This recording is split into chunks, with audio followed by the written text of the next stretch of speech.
Guys channel subscribe करें नई video देखने के लिए। ऋषभ और समीरा दोनों जोर से अपना फेवरेट गाना गा रहे थे।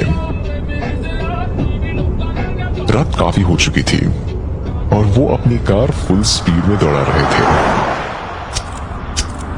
आज मेरी लाइफ का बेस्ट दिन था, समीरा सिगरेट का कश लेते हुए बोली। हाँ हाँ, पिछली बार भी तुमने यही कहा था, ऋषभ रास्ते की तरफ देखते हुए बोला। क्या करूं यार, तुम्हारे साथ हर दिन पिछले वाले से बेहतर लगता है। ये कहते हुए समीरा ऋषभ के पास जाकर उसकी गर्दन को किस करने लगी। ऋषभ स्टीयरिंग व्हील का ध्यान रखते हुए समीरा की तरफ मुड़ा और कान में धीरे से बोला, तुम कुछ ज्यादा ही शैतान हो, बट आई लव इट। वो एक दूसरे को कॉलेज से ही पसंद करते थे और जॉब लगने के बाद भी वो लगभग हर वीकेंड कहीं ना कहीं रोड ट्रिप पर जाया करते। समीरा अब धीरे धीरे ऋषभ की जीन्स का बटन खोलने लगी। ओ मैडम, पहले होटल तो पहुंचे। वैसे भी तुम्हारे मुंह से सिगरेट की काफी बदबू आ रही है। ये कहकर ऋषभ समीरा की ओर मुड़ा और दोनों जोर जोर से हंसने लगे।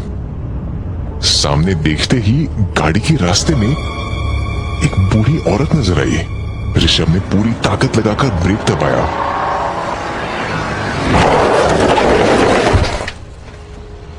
कार गड़गड़ाते हुए रुक गई, लेकिन फिर भी बूढ़ी औरत को टक्कर लग गई। ओह माय गॉड ऋषभ, वो जिंदा तो है ना? ऋषभ सन्न रह गया, उसके हाथ कांप रहे थे। समीरा उसको हिलाने लगी। ऋषभ ऋषभ, चलो देखते तो हैं।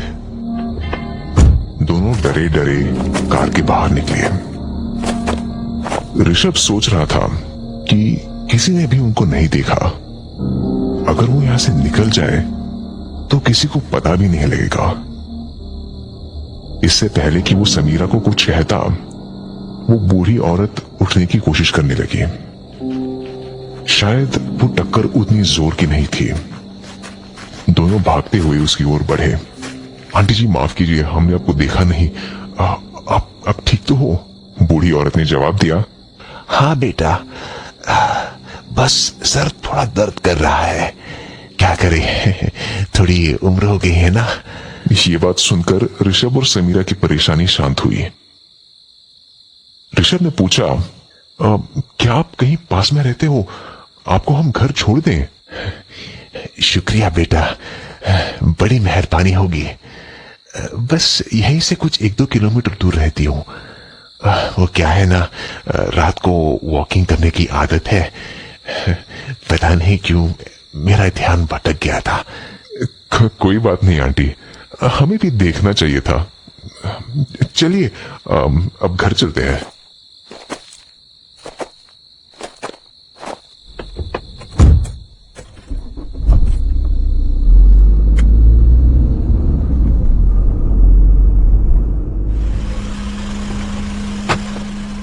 आंटी के घर पहुंचते ही दोनों ऋषभ और समीरा घर की खूबसूरती देखकर स्तब्ध रह गए।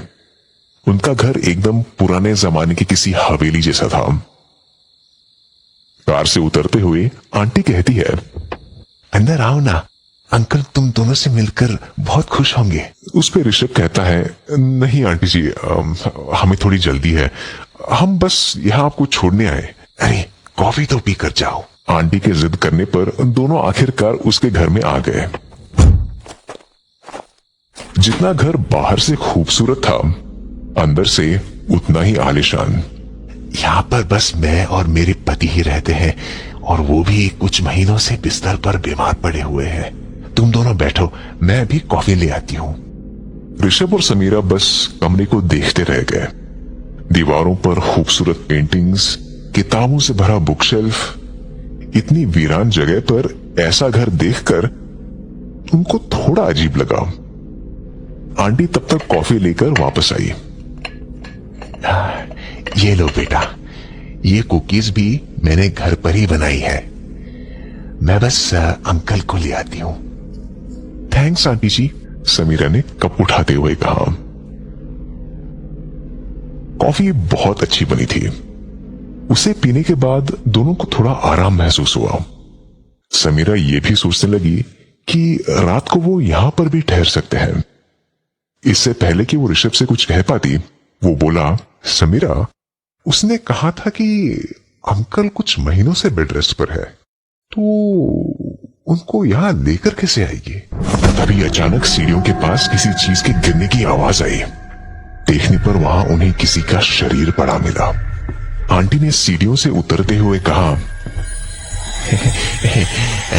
माफ करो बेटा, वो क्या है, सीढ़ियों से अंकल को लाने में मुश्किल हो रही थी, तो मैंने उनको फेंक दिया।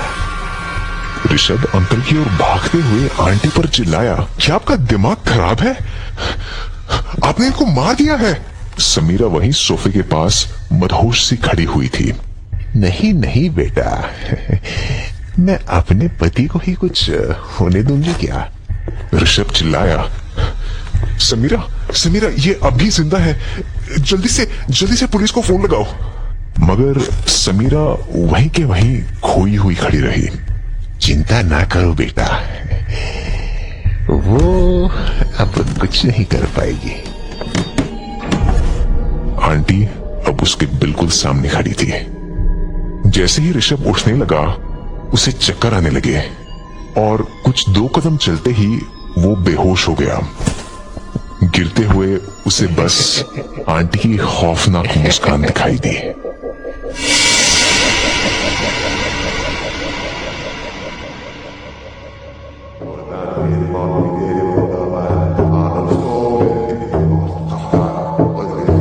कुछ घंटों के मंत्र जाप के बाद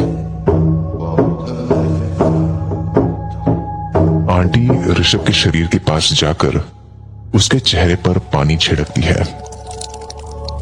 इसके बाद ऋषभ के शरीर में थोड़ी हलचल होने लगती है। थोड़ी देर की हलचल के बाद वो उठ खड़ा होता है। उसके शरीर में से अंकल की आवाज आती है, वाह जाने मन, आज भी तुम्हारी कॉफी लोगों को घायल कर देती है। इस पर आंटी कहती है, हाँ, तारीफ बहुत हो गई, अब अपना चेहरा देखना चाहोगे? ये कहते हुए आंटी एक छोटा सा आईना निकालती है और दोनों एक दूसरे के बगल में खड़े होकर आईने में देखने लगते हैं। आईने में उन्हें ऋषभ और समीरा दिखते हैं। अंकल कहते हैं, वाह, हम लोग तो एक बार फिर से जवान हो गए। दोनों अब सामने पड़े हुए अपने पुराने मुर्दा शरीर को उठाते हैं, कफन में डालते हैं, उसे बंद करते हैं और वहां से चले जाते हैं।